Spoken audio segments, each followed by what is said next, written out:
সময় সংলাপে স্বাগত জানাচ্ছি। আমি তুষার আব্দুল্লাহ। সময় সংলাপে আমার সঙ্গে যোগ দিয়েছেন জাতীয় রাজস্ব বোর্ডের চেয়ারম্যান মোহাম্মদ নজিবুর রহমান। আপনাকে স্বাগত সময় সংলাপে। আমি আপনার সঙ্গে যে আলোচনায় যেতে চাই, যে কাস্টমস দিবস আছে, সেই জায়গা থেকে বলা যায় যে আমাদের যে রাজস্ব আয়ের যে বিষয়টা আমরা দেখি, যে আমরা একটা অর্থ বছর পার করছে, এটা মাঝামাঝি অবস্থায় আছে। সেই জায়গা থেকে আমরা সবসময় দেখি যে অর্থ বছরের শেষের দিকে রাজস্ব আদায়ের একটা কি বলবো, জোর তাগিদ শুরু হয় যে রাজস্ব আহরণের ক্ষেত্রে। কিন্তু সেটা শুরুর দিকে, অর্থ বছরের শুরুর দিকে অতটা দেখা যায় না। এদিক দিয়ে যদি আপনি শুরু করেন কথাটা। না, ধন্যবাদ। আপনি জানেন যে আমরা রাজস্ব বোর্ডে যে কাজ করি এটার সাথে অনেকগুলা বিষয় জড়িত থাকে। আমরা আমাদের ব্যবসায়ী যারা আছেন তাদের সাথে মিলে কাজ করি এবং আমাদের সরকারের বিভিন্ন বিভাগ, মন্ত্রণালয়, সংস্থা তাদেরকে নিয়ে নিয়ে কাজ করি। একদিকে যেমন আমদানি রপ্তানি কার্যক্রম যখন সুন্দরভাবে শুরু হয় তখন রাজস্ব আদায়টা গতিশীল হয়। আরেকদিকে আমাদের যে বার্ষিক যে উন্নয়ন কর্মসূচি এডিপি যেটা আমরা বলি, তার গতির উপরও রাজস্ব আদায় নির্ভর করে। তৃতীয়ত বিভিন্ন মন্ত্রণালয় বিভাগ তাদের যে নিজস্ব প্রকল্প বাস্তবায়ন করেন তার বিভিন্ন জায়গায় বিভিন্ন ধরনের অবস্থা থাকে। বাংলাদেশে মোটামুটিভাবে দেখা যায় যে অর্থ বছরের প্রথম দিকটা হচ্ছে প্রস্তুতির বিষয় এবং এটা অনেকটা গ্রাউন্ড লেইং সেরিমনির মতো, এবং এটা প্রথম কোয়ার্টারটা একটা প্রস্তুতির মধ্যে দিয়ে চলে যায় এবং সেই সময় রাজস্ব নিয়ে আপনি যদি দেখবেন হয়তো রাজস্বের পরিমাণ কম, কিন্তু আপনি যখন দ্বিতীয় কোয়ার্টারে যাবেন তখন দেখবেন যে রাজস্ব বাড়তে থাকে, তৃতীয় কোয়ার্টারে আরও বাড়তে থাকে এবং বছরের শেষে আপনি যে বলেছেন সবাই যখন রাজস্ব প্রদান করেন তখন দেখা যায় আমরা আমাদের যে লক্ষ্যমাত্রা আমরা কাছাকাছি চলে যাই। এবং গত বছর আপনি জানেন 2014-15 সনে আমরা আমাদের 1,35,028 কোটি টাকার যে লক্ষ্যমাত্রা ছিল এটা আমরা শুধু অর্জনই করি নাই, আমরা অতিক্রম করেছিলাম। তো এটা একটা বাংলাদেশ ফিনোমেনন। এর মধ্যে জাতীয় রাজস্ব বোর্ড প্রতি বছরই শুরু থেকেই চেষ্টা করে যে সবাইকে নিয়ে গতিশীলভাবে কাজ করার, এবং এক পর্যায়ে আমরা বিভিন্ন মন্ত্রণালয় বিভাগ সংস্থা আমাদের যে বকেয়া থাকে এই বকেয়াটা আদায়ের চেষ্টা করি। আমাদের মামলার জন্য বেশ কিছু রাজস্ব সেগুলাকে আমরা মামলা দ্রুত নিষ্পত্তি করে বিকল্প বিরোধ নিষ্পত্তি এগুলাকে সক্রিয় করে আমরা সেটাও আদায় করার চেষ্টা করি। আপনি যে বিষয়টা বললেন যে বার্ষিক উন্নয়ন কর্মসূচির কথা বললেন, যে বার্ষিক উন্নয়ন কর্মসূচির সঙ্গে কিন্তু রাজস্ব আদায়ের একটা যোগাযোগ আছে। সেই জায়গা থেকে আমাদের যে অর্থ বছর, এটা নিয়ে কথা হচ্ছে, অনেক অর্থনীতিবিদরা কথা বলছেন, আপনাদের রাজস্বর সঙ্গে যারা জড়িত ছিলেন একসময় তারাও বলছেন যে আমাদের অর্থ বছরের একটু পরিবর্তন আনা দরকার। আমাদের ঋতুর সঙ্গে, আমাদের ব্যবসা বাণিজ্য, কৃষির সঙ্গে সঙ্গতিপূর্ণ এভাবে বদলানো যায় কিনা। কারণ বার্ষিক উন্নয়ন কর্মসূচি যখন ছাড় দেওয়া হয় তখন আমাদের কাজ করতে আমাদের বর্ষাকাল থাকে, সেই জন্য মাঠে টাকা যাওয়া, সেটা প্রক্রিয়া হওয়া, সেখানে একটা জটিলতা থাকে। মানে আপনার দৃষ্টিভঙ্গিতে এর যদিও পরিকল্পনা মন্ত্রণালয়ের বিষয়, আদায়ের ক্ষেত্রে ঠিকই বলেছেন, এবং আমি যেহেতু পরিকল্পনা মন্ত্রণালয়ে কাজ করেছি, ইআরডিতে কাজ করেছি, আমি আমরা জেনেছি যে এক সময়ে ভিন্ন ধরনের অর্থ বছর ছিল এবং সেই সময় যে অসুবিধাগুলো হতো সেগুলাকে এড়ানোর জন্যই এই ব্যবস্থা করা হয়েছে। তা আমি মনে করি যে এই ব্যবস্থাটি চালু থাকা উচিত, কারণ আমরা ভিতর থেকে যারা কাজ করি তারা মোটামুটি সবাই মনে করি যে এই ব্যবস্থায় কিছুটা চ্যালেঞ্জ থাকলেও আগের চেয়ে চ্যালেঞ্জ অনেক কমেছে, আগের চেয়ে অনেক চ্যালেঞ্জ কমেছে। সুতরাং আমার মনে হয় যে এখন এই অর্থ বছর পরিবর্তন না করে বরং কিভাবে কার্যক্রমকে সচল করা যায়, সেক্ষেত্রে বার্ষিক উন্নয়ন কর্মসূচির যে বাস্তবায়ন, সেই বাস্তবায়নের সক্ষমতা, মানে আপনি যেহেতু ইআরডিতে ছিলেন সেই জন্য বলি, পরিকল্পনার সঙ্গে জড়িত ছিলেন সেই জন্য বলি যে সেই সক্ষমতা আমাদের কতটুকু বেড়েছে, কারণ সেই সক্ষমতার সঙ্গে তো আপনার আদায়ের একটা যোগাযোগ আছে। আমাদের সক্ষমতা অনেক বেড়েছে এবং সাম্প্রতিককালে পরিকল্পনা মন্ত্রণালয়ে মাননীয় মন্ত্রীর নেতৃত্বে যে কয়টি সভা হয়েছে এটা গুরুত্ব প্রদান করা হয়েছে। একটা বিষয় সবার সামনে আসছে যে যারা প্রশিক্ষিত বা দক্ষ প্রকল্প পরিচালক যারা আছেন তাদেরকে সঠিকভাবে পদায়ন করা, শুধু জ্যেষ্ঠতা দিয়ে বা একজন কর্মকর্তার অবস্থান দিয়ে নয়, বরং যিনি এই কাজে দক্ষ অভিজ্ঞ তাকে নিয়োগ করা এবং তাকে দায়িত্ব দেওয়ার পরে একটা নির্দিষ্ট সময়ের মধ্যে প্রকল্প শেষ না হওয়া পর্যন্ত তাকে রাখা। সুতরাং এই ধরনের যদি প্রকল্পটা শেষ করতে হবে তার মাধ্যমে। তার মাধ্যমে এবং যেভাবেই হোক তাকে কাছে রেখে, এবং এই জিনিসগুলো হচ্ছে। এবং সেজন্য আমরা দেখছি যে বার্ষিক উন্নয়ন কর্মসূচির গতি বাড়ছে এবং সাথে সাথে রাজস্বতেও আমরা অনেক অনেক ধরনের ইতিবাচক দিক দেখছি। এবং যেহেতু অন্যান্য মন্ত্রণালয়ের বিভাগগুলা জাতীয় রাজস্ব বোর্ডের পক্ষে বিভিন্ন ধরনের উৎসে করকর্তন, আমরা যেগুলা বলি উৎসে আয় করকর্তন, উৎসে ব্যাট কর্তন, এগুলোতে কিন্তু এখন অনেক সক্রিয় হয়েছেন সবাই। আমরা কিন্তু সবাইকে ধন্যবাদ দিই। বিভিন্ন মন্ত্রণালয় বিভাগের সচিব মহোদয়রা নিজে এটা তত্ত্বাবধান করছেন এবং বিশেষ করে তাদের আন্ডারে যেসব ঠিকাদার বা কন্ট্রাক্টর বা ফার্ম কাজ করে তারা সময় মতো ট্যাক্স দিচ্ছেন কিনা। তো সুতরাং আমরা দেখছি যে সারা দেশে একটা রাজস্ব বান্ধব সংস্কৃতি তৈরি হচ্ছে। এবং আমি নিজে সবাইকে ব্যক্তিগতভাবে পত্র দিয়ে আমরা অনুরোধ করেছি যে এখন থেকে যে কোনো প্রকল্প নেওয়ার সময় এই প্রকল্পে যে আমাদের রাজস্বের যে উপাদানগুলা, কোথাও যদি ব্যাট দিতে হয়, সিডি দিতে হয়, কাস্টমস ডিউটি, এবং যদি অ্যাডভান্স আয়কর দিতে হয়, সেটা যাতে প্রকল্পের মধ্যে রাখা হয়। রাজস্ব আহরণ না আদায়, মানে মানে এই রাজস্ব বিভাগের মানে দর্শনটা কি, যে তারা আদায় করেন না আহরণ করেন? কারণ সেটার মধ্যে মধ্যে দেখা যায়, সেটার মধ্যে একটা জিনিস বোঝা যায় যে এই ভীতি অবস্থা, যে যারা রাজস্ব দিবেন তারা ধারণা করেন যে আমার কাছে আদায় করা হবে, সেটা একটা জোর জবরদস্তির ব্যাপার থেকে। আর আহরণ মনে হচ্ছে আমি তার সঙ্গে আপনি যেটা বান্ধব শব্দটা বললেন, সেই সম্পর্ক তৈরি করে আদায় করা।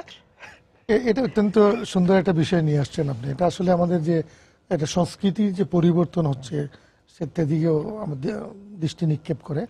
আমি বলি যে আদায় আহরণ দুইটার সংমিশ্রণে আমরা সংগ্রহ করি, সংগ্রহ করা, এবং সংগ্রহ করার মধ্যে কিন্তু একটা অংশীদারিত্বের বিষয় আছে। আমাদের যারা ব্যবসায়ী, শিল্পপতি এবং তাদের যে সংস্থাগুলো, BCCI, metropolitan chamber, Dhaka chamber এবং ঢাকার বাইরে যারা আছেন, আপনি জানেন যে আমি দায়িত্ব নেওয়ার পরে তাদেরকে নিয়ে প্রচুর রাজস্ব সংলাপ করছি এবং আমরা সবাই একমত হয়েছি যে দেশ এগুচ্ছে, এই দেশকে এগিয়ে নিয়ে যেতে হলে আমাদের প্রয়োজন হচ্ছে রাজস্ব। এবং প্রায় আমি বলি যে বেঁচে থাকার জন্য অক্সিজেন প্রয়োজন, উন্নয়নের জন্য রাজস্ব প্রয়োজন। তো উন্নয়নের অক্সিজেন হচ্ছে রাজস্ব, স্বনির্ভরতার বিষয়।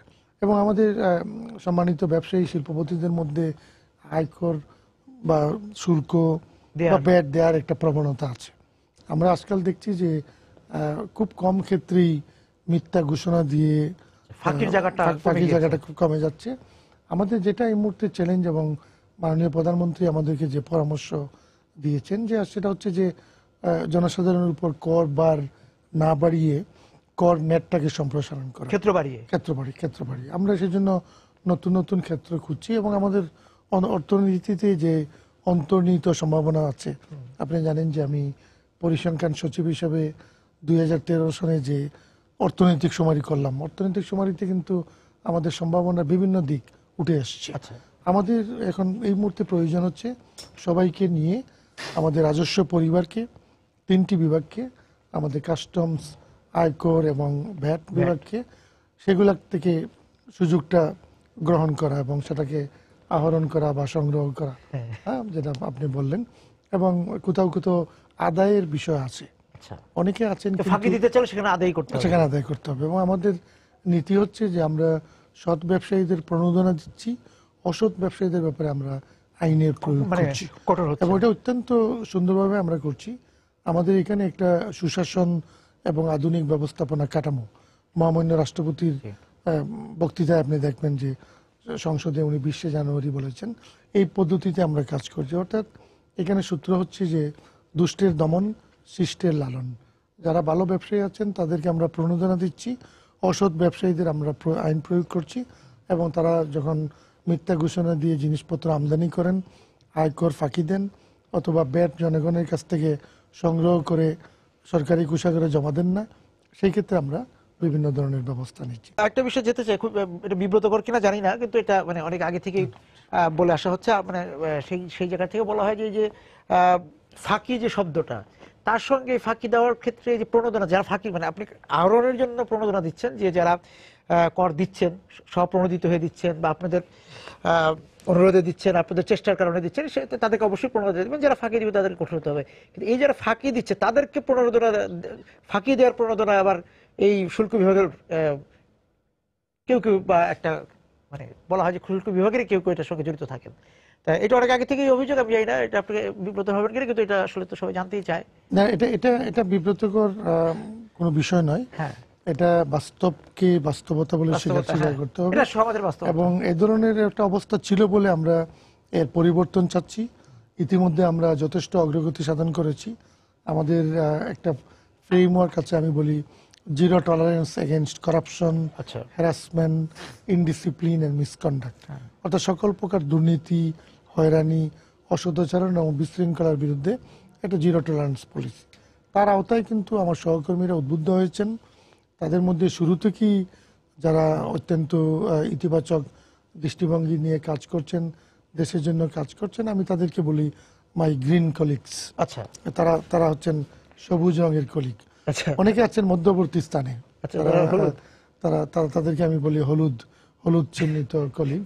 এবং অনেকে আছেন দেশের বা রাষ্ট্রের প্রতি দায়িত্বশীলতা নিয়ে প্রশ্নবিদ্ধ, আচ্ছা, তাদেরকে আমি বলি লাল। এবং আমরা প্রয়াস চালাচ্ছি। এখন আমি দেখছি যে রংগুলা পরিবর্তন হচ্ছে। আচ্ছা, আচ্ছা, যিনি লাল ছিলেন তিনি আস্তে আস্তে হলুদ রং ধারণ করছেন, একসময় তিনি সবুজ আসবেন। যিনি হলুদ ছিলেন তিনি সবুজ হচ্ছেন, যিনি সবুজ তিনি গাঢ় সবুজ হচ্ছেন। আচ্ছা, তার তিনি বুঝতে পারছেন যে তিনি সঠিক পথে আছেন। মাঝে মাঝে অনেক সময় আগে বিভ্রান্তি তৈরি হতো যে আমি কি সঠিক পথে আছি কিনা, আমি নিজের জীবনকে চ্যালেঞ্জের মধ্যে দিচ্ছি কিনা। আমরা এখন এনবিআর থেকে, মাননীয় অর্থমন্ত্রীর পক্ষ থেকে এবং মাননীয় প্রধানমন্ত্রীর পক্ষ থেকে আমরা কিন্তু রাজস্ব ব্যবস্থাকে অত্যন্ত প্রাতিষ্ঠানিক, গতিশীল করতে চাই। সারা পৃথিবীতে কিন্তু এই জোয়ার তৈরি হয়েছে। আপনি জানেন যে 2-3টা সম্মেলন যেগুলো হলো, সেখানে যত সিদ্ধান্ত আসছে উন্নয়নের জন্য অর্থায়নের প্রয়োজনে বলা হয়েছে অভ্যন্তরীণ সম্পদ বাড়াতে হবে, হ্যাঁ, নিজের পায়ে দাঁড়াতে হবে। আপনি অভ্যন্তরীণ সম্পদ আরোহণ না করলে এর কোনো বিকল্প নেই। তো বাংলাদেশে আমরা এই দিক দিয়ে অনেক দূর এগিয়ে আছি, এবং আমরা আমাদের যে ব্যবস্থাপনা, এই ব্যবস্থাপনাটাকে স্বচ্ছ করেছি। আমরা ডিজিটাল পদ্ধতিতে কাজ করছি, যেহেতু ডিজিটাল বাংলাদেশ। এবার আপনাদের মানে স্লোগান হচ্ছে ডিজিটাল কাস্টমস ও ক্রমবর্ধমান সংযোগ। হ্যাঁ, এটা এটা এটা আমি বলবো যে বাংলাদেশ একটু গর্ববোধ করতে পারে যে আমরা আমাদের বিশ্ব কাস্টমস সংস্থা, ওয়ার্ল্ড কাস্টমস অর্গানাইজেশন, এই থিমটা ঠিক করার আগেই কিন্তু আমরা ডিজিটাল পদ্ধতিতে কাজ করছিলাম, কারণ বাংলাদেশ ডিজিটাল বাংলাদেশ। এবং আমরা আমাদের প্রতিটি বিভাগে আমরা কাস্টমসে একটা গুরুত্বপূর্ণ অনলাইন সফটওয়্যার এসআই কুডা বলে এটাকে, এটা সংযুক্ত করে আমদানি রপ্তানিকারকদের, তাদের এজেন্ট সিএনএফ, ব্যাংকারদেরকে একসাথে কাজ করে পোর্টগুলোকে সংযুক্ত করে। অত্যন্ত এটা অনেকটা ওয়ান স্টপ সার্ভিসের মতো। এটাতে কিছু কিছু চ্যালেঞ্জ আছে, আমরা যত এগুচ্ছি তত চ্যালেঞ্জ থেকে শিখছি। আমরা ট্যাক্সে আপনি জানেন যে আমরা টিআইএন থেকে ইলেকট্রনিক টিআইএন করেছি, ইটিআইএন। আমরা সামনে অনলাইন সাবমিশনের ব্যবস্থা করব, এবং পরবর্তীতে আপনি যদি কোনো ট্যাক্স দিতে চান আপনি অনলাইনে পে করতে পারবেন। যদি আমাদের আয়কর মেলা এগুলো অত্যন্ত উৎসবমুখর পরিবেশে হয়, তবু আমরা চাচ্ছি প্রয়োজনে আপনি আপনার অফিসে বসে, ঘরে বসে কাজটা করতে পারবেন। বেট হচ্ছে আমাদের রাজস্বের সবচেয়ে বড় সম্ভাবনার। আমি একটু বিরতিতে যাব, সেখানে বিরতি থেকে এসে আমি একটু যে আপনি ওই জায়গাতে আসলেন বলে আমি একটু বিরতিতে নিচ্ছি ওই জায়গা থেকে, যে সামনে নতুন অর্থ বছর আছে, সেই জায়গায় আপনাদের নিশ্চয়ই একটা পূর্বাভাস থাকবে বা একটা ফোরকাস্ট আছে। যে বিষয়ে যেতে চাই যে আমাদের বাজেটের আকার তো বাড়ছে, খুব সঙ্গত কারণেই বাড়বে।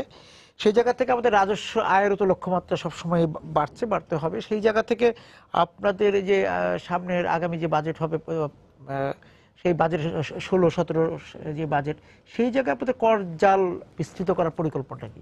আপনি জানেন যে মাননীয় অর্থমন্ত্রী প্রতি বছরই কিন্তু অত্যন্ত স্বপ্নদ্রষ্টার মতো যে বাজেট প্রণয়ন করেন মাননীয় প্রধানমন্ত্রীর ওভারঅল দিক নির্দেশনায়, সেটা হচ্ছে যে ওই সামনের দিকে এগিয়ে যাওয়ার বাজেট।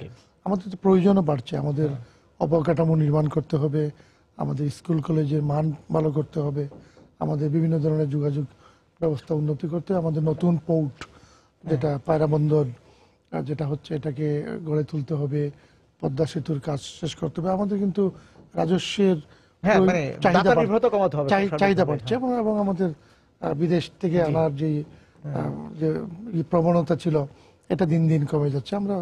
আমরা স্বাবলম্বিতার দিকে এগুচ্ছি।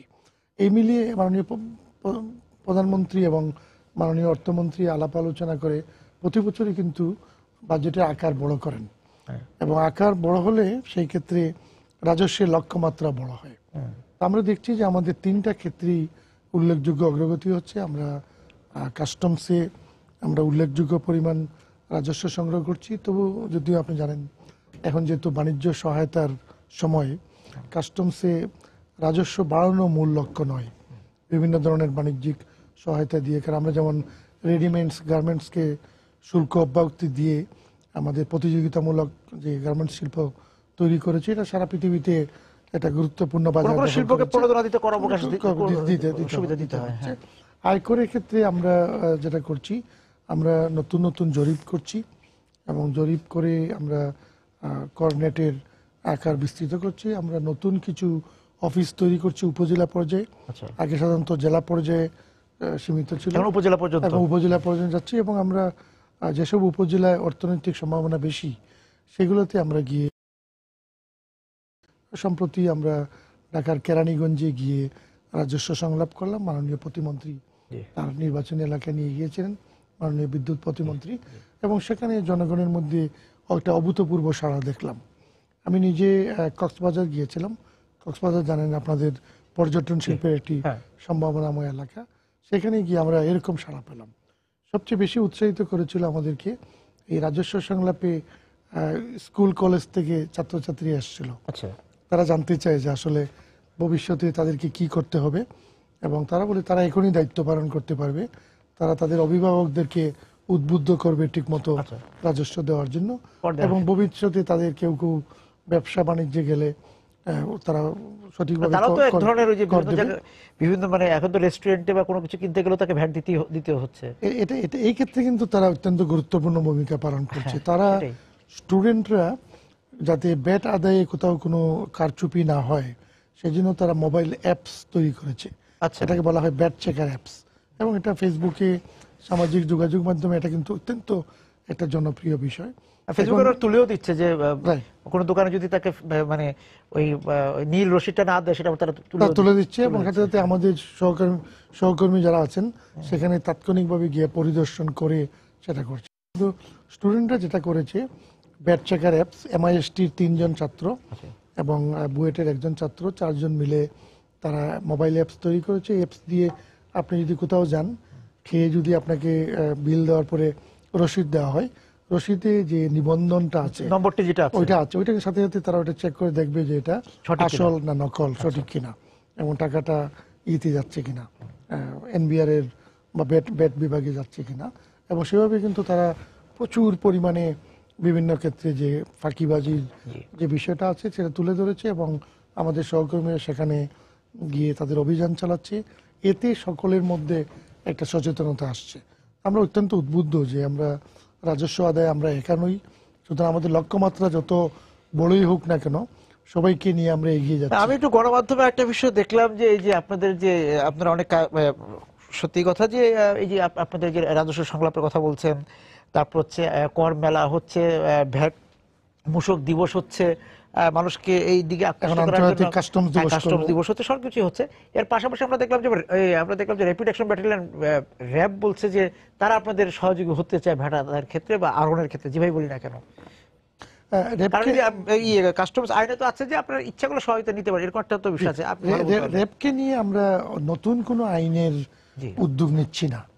আমাদের যে বিদ্যমান যে আইনগুলো আছে সেখানে বলা আছে যে সকল আইন শৃঙ্খলা রক্ষাকারী বাহিনী, জাতীয় রাজস্ব বোর্ড তথা এই পরিবারের 3টা বিভাগকে সহায়তা করতে বাধ্য, এবং সেভাবে আমরা সহায়তা পাচ্ছি।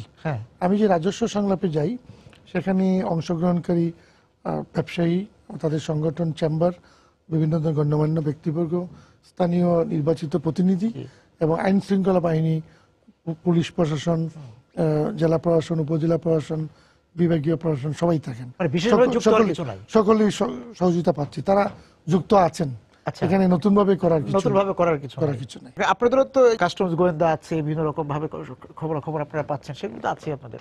আমাদের নিজস্ব লোক বললে তো কোনো ঘাটতি আমাদের নাই এই আমাদের ভেটাদার ক্ষেত্রে। গোয়েন্দা নেটওয়ার্ক অত্যন্ত শক্ত। শুল্ক গোয়েন্দা আপনি জানেন যে জি। বড় বড় অনেকগুলো অভিযান করেছে।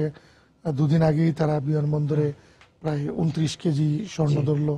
চট্টগ্রাম বন্দরে যে কোকেনের যে চালান জব্দ করা, এটা কিন্তু আমাদের দেশের জন্য একটা মারাত্মক আঘাত হতো। এবং এই জন্য আমরা বলি যে কাস্টমস বিভাগ আমাদের ঐতিহ্যবাহী বিভাগ, এটা কিন্তু যে কোনো সময়ে অনেকগুলা বিভাগের পক্ষে কাজ করে। যখন জাল মুদ্রা ধরি, আমরা কিন্তু বাংলাদেশ ব্যাংকের জন্য কাজ করছি। আমরা যখন বিমানবন্দরে পুরাকৃতি পাচার করার সময় এটাকে আটকাই, আমরা কিন্তু প্রত্নতত্ত্ব বিভাগের জন্য কাজ করছি। আমরা যখন ভেজাল ওষুধ ধরি, স্বাস্থ্য বিভাগের জন্য কাজ করছি। তো আমরা কিন্তু সবার সাথে সমন্বিতভাবে কাজ করি। আমাকে আবার একটু বিরতিতে যেতে হবে, এসে একটু আলোচনা করতে চাই যে এটাও খুবই লোকমুখের কথা। আমরা সবসময় বলি, আপনি কাস্টমসে যোগ দেওয়ার আগে আপনিও বলতেন কিনা জানি না, যে এই যে ভ্যাট বা এই যে আয়কর শুল্ক, এগুলো সমাজের একটা শ্রেণীকে এই দায় খুব বেশি মাথা নিতে পারে, আরেকটি শ্রেণী সবসময় এড়িয়ে চলেন, তারা সুবিধাভোগী শ্রেণী। কিন্তু কাস্টমসের ক্ষেত্রে কাস্টমস বিভাগ বা রাজস্ব বিভাগের কাছে এই ধরনের কোনো অগ্রাধিকার শ্রেণী আছে কিনা, বা সবাইকে তারা সমান চোখে দেখে কিনা। করতেন তারা একটু বলেন যে আমরা তো আমাদের বেতন থেকে তো আমরা ঠিক মতোই আসলে রাজস্বটা দিচ্ছি, আয়কর দিচ্ছি, কিন্তু কোনো শ্রেণী হয়তো কম দিচ্ছেন। হ্যাঁ, কারণ তাদের তো আর বেতন থেকে কাটা যাচ্ছে না, তাদের ব্যবসা থেকে তারা দিচ্ছেন, সেখানে তারা কম বেশি দেখাতে পারেন। এটা একটা জনপ্রিয় অভিযোগ। সারা পৃথিবীতে রাজস্ব ব্যবস্থা নিয়ে প্রচুর গবেষণা হয়, এবং গবেষণা দেখা যায় যে সমাজের উচ্চবিত্ত শ্রেণীতে যাদের অবস্থান, তাদের মধ্যে কর দেওয়ার প্রবণতা কম, এবং বরং কর দিচ্ছেন তাদের চেয়ে কম অবস্থাপন্ন মধ্যবিত্ত ব্যবসায়ী। এটা বৈশ্বিক প্রেক্ষাপট। এবং এখন কিন্তু ওই কাস্টমস বিভাগ, আয়কর বিভাগ, ভ্যাট বিভাগ যাই বলেন, সার্বিকভাবে আমাদের রাজস্ব বিভাগ, মার্কিন যুক্তরাষ্ট্রে আইআরএস, ইন্টারনাল রেভিনিউ সার্ভিস, তাদের চ্যালেঞ্জ কিন্তু একই রকম। তো এই জন্য কিন্তু এই বিভাগগুলোর ক্ষমতা বাড়ানো হচ্ছে, এদের সক্ষমতা বাড়ানো হচ্ছে, যাতে এ ধরনের বড় বড় যারা আয়কর বা অন্যান্য বিষয়ে তারা বিভিন্ন ধরনের অব্যবস্থাপনার দেখাচ্ছেন, সুযোগ নেন, তাদেরকে ইয়ের মধ্যে নিয়ে আসা, আইনের আওতায় নিয়ে আসা। এবং বাংলাদেশে আমরা এটা অত্যন্ত সুন্দরভাবে করছি। আমরা সাধারণত ব্যবসায়ীদের শীর্ষ সংগঠন এফবিসিসিআই এবং একটু আগে অন্যান্য প্রতিষ্ঠান যেগুলো বললাম, এমসিসিআই, ডিসিসিআই, তাদের সাথে নিয়মিত জেলাভিত্তিক বিভাগীয় ভিত্তিক করি। আমাদের এমনি ভিতরে আমাদের সহকর্মীদের আমি উদ্বুদ্ধ করেছি যে সবাইকে সমানভাবে দেখতে, আইনের সমপ্রয়োগ।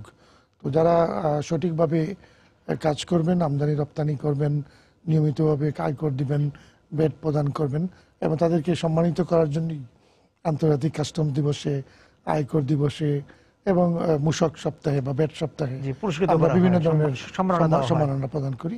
এই ব্যবস্থাপনাকে আমরা আরো একটু এগিয়ে নিয়ে যেতে চাই। আমরা চিন্তা করছি যে যারা জেলায় সর্বোচ্চ করদাতা হবেন তাদেরকে সিআইপি মর্যাদা দেওয়া যায়, জেলাভিত্তিক। এবং আমাদের সাথে বিভিন্ন সময়ে দীর্ঘদিন ধরে আয়কর দিচ্ছেন বা বিভিন্নভাবে আমাদেরকে সহায়তা করছেন গণমাধ্যমের যারা প্রতিষ্ঠিত ব্যক্তিত্ব থাকবেন, তাদেরকে এনবিআর এর ব্র্যান্ড অ্যাম্বাসাডার হিসাবে মনোনয়ন দেওয়া, এবং তারা এনবিআর এর পক্ষ থেকে, এনবিআর যে বদলে যাচ্ছে, এবং বিশেষ করে আমি গত বছর দায়িত্ব নেওয়ার পরে যে এখানে সুশাসন এবং আধুনিক ব্যবস্থাপনা এবং করদাতা বান্ধব যে পরিবেশ, এটার আবার আমাদের কাছে যেটা আমরা উদ্বুদ্ধ হয়েছি, মাননীয় প্রধানমন্ত্রীর যে একটা নতুন আইডিয়া, যে অ্যানুয়াল পারফরমেন্স এগ্রিমেন্ট, বার্ষিক কর্মসম্পাদন সংস্কৃতি, সেটা মূলই হচ্ছে যে আপনি জনগণকে সর্বোচ্চ সেবা দিতে হবে। আপনার যারা স্টেক হোল্ডার, তাদেরকে তাদের সাথে সর্বোচ্চ গুরুত্ব দিয়ে তাদের কাজ করা, তাদের সাথে সবচেয়ে ভালো সম্পর্ক রাখা। তো এইসব বিষয় মিলিয়ে আমরা একদিকে যেমন চ্যালেঞ্জ দেখছি, অন্যদিকে আমরা অনেক অপরচুনিটিও দেখছি। চ্যালেঞ্জ হচ্ছে যারা আয়কর ফাঁকি দেন, মিথ্যা ঘোষণা দিয়ে শুল্ক মুক্তভাবে পণ্য আনার চেষ্টা করেন, অথবা ভ্যাট জনগণের কাছ থেকে সংগ্রহ করে সরকারি কোষাগারে জমা দেন না, তাদেরকে আইনের আওতায় নিয়ে আসা। অন্যদিকে যারা এসব দায়িত্ব সঠিকভাবে পালন করেন, কখনো কোনো মিথ্যা ঘোষণা দেন না, তাদেরকে আমরা ট্রাস্টেড ট্রেডার্স স্কিমের আওতায় আমরা একটা নতুন কর্মসূচি নিচ্ছি। এটা হবে অথরাইজড ইকোনমিক অপারেটর, যাদের কোনো দুর্নাম নেই, সুনামের সাথে কাজ করছেন, তাদেরকে আমরা গ্রিন চ্যানেল ব্যবহারের সুযোগ দিই এবং কোনো বন্দর দিয়ে যদি তারা মাল আমদানি করতে চান তাদের মাল আর চেক করা হবে না। আচ্ছা। এবং তারা যদি বিদেশে যান এবং সেসব দেশের সাথে যদি আমাদের নির্দিষ্ট বাণিজ্য চুক্তি থাকে তার আওতায় তারা সেখানেও সেই সমান সুবিধা পাবেন। তা আমরা একটা প্রাতিষ্ঠানিক সম্পর্ক গড়ে তুলছি। চ্যালেঞ্জগুলো সম্পর্কে আমরা অবহিত আছি বলেই আমরা এগুলো নিয়ে। আপনার কাছে কি মনে হয় যে 1 বছর 1.5 বছর আপনি যতদিন আছেন তা কি মনে হচ্ছে যে কর দেওয়াটা আমার দায়িত্ব, এই যে মানসিকতাটা কতটুকু, এর সূচক কতটুকু বেড়েছে? এটা অনেক বেড়েছে, আপনার কয়েকটা ইন্ডিকেটর আছে। আপনি যে আমরা যে আয়কর মেলা করলাম সেপ্টেম্বর মাসে, সেখানে যে জনগণের যে স্বতঃস্ফূর্ততা, সেটাতে আমরা উদ্বুদ্ধ হয়ে মাননীয় অর্থমন্ত্রীর নির্দেশে আমরা একটা শীতকালীন আয়কর মেলা করলাম। এবং শীতকালীন আয়কর মেলাও একটা সার্থক আয়কর মেলা হলো এবং দুটোতেই আমরা জনগণকে আশ্বাস দিয়েছিলাম যে শুধু মেলাতে নয়, সারা বছরই আমাদের অফিসগুলোতে, আমাদের কাস্টম হাউস, আমাদের বিমানবন্দরে আমাদের যে বিভিন্ন স্থাপনা আছে, মফস্বলে আমাদের যেসব স্থাপনা আছে, আমাদের যে আয়কর বেট অফিসগুলো আছে, সবগুলোতেই আমরা মেলার পরিবেশে আপনাদের সেবা দেব। তো এই কাজগুলো চলছে। এই কাজগুলোকে আরো সহজ করার জন্য আমরা কাস্টমস, আয়কর এবং বেটের সবকিছু অনলাইন পদ্ধতিতে নিয়ে যাচ্ছি এবং এটাই হচ্ছে ডিজিটাল কাস্টমস। রাজস্ব বোর্ড বা এই যে কাস্টমস সম্পর্কে যে একটা প্রচলিত ধারণা ছিল, সেই জায়গা থেকে আপনারা একদম গ্রাহক সেবার জায়গায় আপনি বলছেন যে নিয়ে যাওয়া, যে একটা বেসরকারি সেবা সংস্থা যেভাবে সেবা দিতে চায় সেখান থেকে যেমন একজন গ্রাহক পান, মানে সেইভাবে তার কোনো ভীতি নিয়ে সে আসবে, সেই সেবা নিতেই আসবে নিশ্চিত। কোনো ভীতির কোনো স্থান নেই, ভীতি থাকবে না, হয়রানির কোনো জায়গা নেই। এবং তারা এটা নিজেদের অফিস, অত্যন্ত খোলা মনে আসবেন।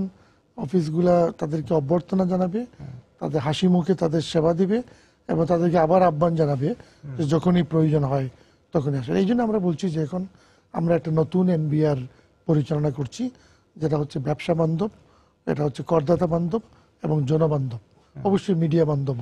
কারণ মিডিয়া কিন্তু আমাদের সাথে খুব বেশি ইন্টারাকশন করে, আমাদের যাবতীয় অর্জন, আমাদের চ্যালেঞ্জ, এগুলো অত্যন্ত সুন্দরভাবে তারা তুলে ধরেন, আমাদেরকে বিভিন্ন সময়ে পরামর্শ দেন। তা থেকে আমরা অনেক সময় অনেক ভালো পদক্ষেপ নেওয়া, মানে এখন হচ্ছে করদাতার সঙ্গে যে বন্ধুত্বটা আপনার, মানে এখন হচ্ছে যে গাঢ় করে নেওয়া, দৃঢ় করে নেওয়া, সেই জায়গা থেকে করে নতুন নতুন বন্ধু সংগ্রহ করা, এটাই হচ্ছে। এবং রাজস্ব সংলাপ করে আমরা এটাই করছি এবং এতে আমরা অনেক দূর সার্থক হয়েছি। এবং আমরা, আপনি যেটা শুরুতেই বলেছিলেন মাঝখানে, আমরা যে 2016-17 বছরের জন্য যে বাজেট প্রণয়ন করব, আমরা কিন্তু অত্যন্ত পরামর্শমূলক পদ্ধতিতে সেটা করব, কনসালটেটিভ ওয়েতে। আমরা এই জন্য এফবিসিসি এর সাথে আলাপ আলোচনা করেছি।